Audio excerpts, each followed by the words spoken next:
Kehidupan sehari-hari, tanpa disadari, kita sering menyebabkan benda bergerak.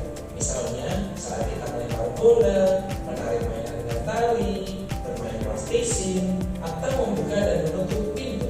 Tahukah kalian, ternyata pada saat itu, kita sedang melakukan gaya pada benda-benda tersebut. Yuk kita pelajari apa itu gaya dan apa saja contoh serta manfaatnya. Materi di topik 2, mengarungi suatu tempat ke tempat yang lain. Yuk kita bantu Arga dan Dara dengan cara memindahkan kontainer mereka. Sebelumnya, kita perlu untuk mengetahui apa itu gaya. Gaya adalah interaksi pada benda dalam bentuk tarikan atau dorongan. Contohnya adalah pada video di samping ini.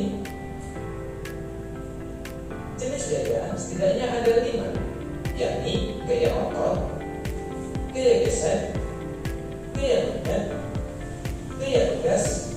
Agar membahas gaya otot adalah gaya yang dikeluarkan dari manusia atau hewan menggunakan otot pada tubuh mereka.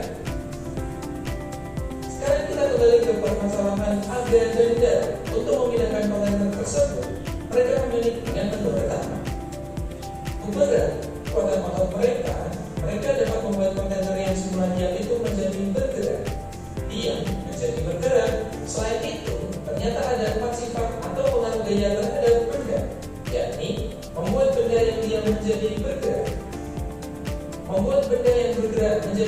diam, mengubah arah gerak benda, mengubah bentuk benda. Contoh dari membuat benda yang diam menjadi bergerak. Itu ya anak-anak, videonya sudah kita jelaskan ya. Sudah Bu. Ibu mau ngasih contoh dari gaya gesek. Contohnya itu misalkan ini kotak, kita gesekin ke permukaan yang kasar ataupun licin. Nah itu tuh menghasilkan